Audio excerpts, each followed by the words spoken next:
Ronald, it's been a couple of days since the defeat at West Ham. Have you had any extra thoughts on the match since then? Yeah, difficult. Disappointed about the final result, but not about the way how we play football. And that's sometimes difficult to explain because I think we played very good the first 45 minutes. Also in the second half we had some good counter-attack movements, but the final result was bad. And then it's difficult to explain why, because I think the team is playing much better already against Arsenal, but also against West Ham than we did before. And that's strange because we don't have that result about our performance. Is it important to remind the players of that, just how good they were in that first half of the game? Yes, of course. I think it was a very good 45 minutes. We pressed well.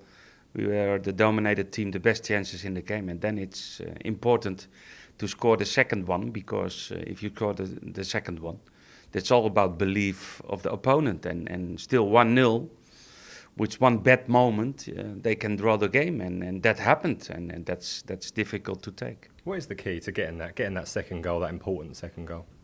No, that's to be more clinical. I think that's one of the reasons why sometimes we have difficulties to kill the game, because we let them in life, and we have enough examples. When we score the second one, it's an easy game to finish, and by 1-0, what I said before, one mistake, and it's totally different game, and that we have to learn. But that's also about qualities, that you get that kind of chances and you have to score. Physically, how were the players after that? Because 2 games in less than 48 hours is a big test at any time of the season. I think we fight and we did everything to have a better result against West Ham. And yesterday we had a day off. We had a good session in the day after the game, and this morning and tomorrow afternoon, and we travel to Norwich. And it's a busy time, but we're looking forward. You've probably seen the players' faces this morning. Do they seem like they're full of positivity? Yes, but still we have to do the session, and then exactly we will know which players are available. But I don't expect a lot of changes in the squad than we had the last time. I was going to say on that note, Graziano Pella, Cedric, any news on them? I don't think so, that they can play, that they still out for the weekend. That must be a real frustration for you, especially on Pella's part.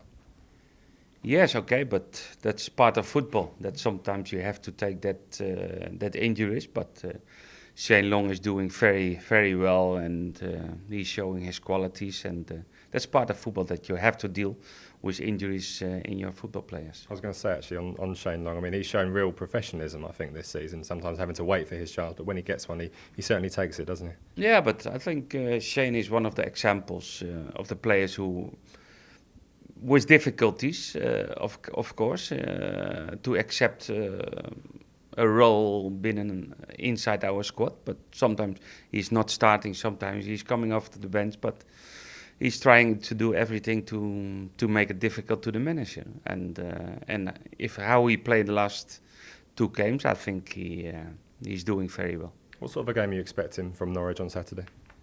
A difficult one. I was watching the game, what they played the last against Aston Villa home.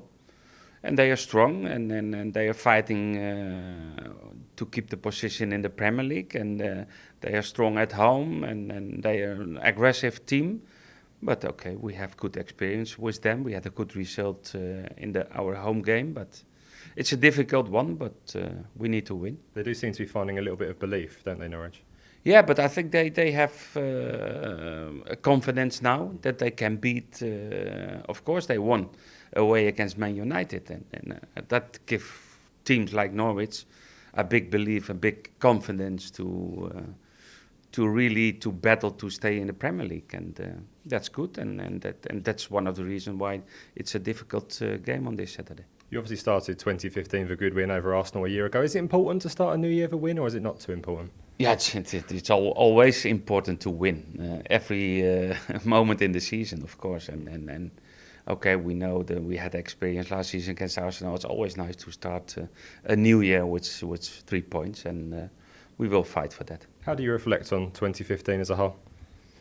I think in general, very positive. I think we had a great finish last season, and some difficulties in the start of this season. But I think overall, it's a lot of positive things what we did as Southampton. And your hopes for 2016? First of all, health in life is the most important for everybody, and be successful in the football and doing your job, what you did before, and don't make too much changes in life because I'm happy what I'm doing. I'm happy where I do my job, and I think we're doing together a good job in Southampton. And just finally, on the subject of January, I can't get away without asking you about the transfer window. Obviously, the talk's going to increase now. Is there any thoughts you're having about the next month or so, transfer-wise? No, at the moment not, because what I mentioned before, if we need to sign a player, it needs a striker, and that's also depending the situation of Jay and what will happen with Graziano, and it's too early to make conclusions about that. I was going to say, do those two injuries make you think you need to do it sooner rather than later, or are you still actually waiting to see how they get on? Yeah, but still we have to wait about how they are recovered and how long it takes, and then we make a decision what we have to do.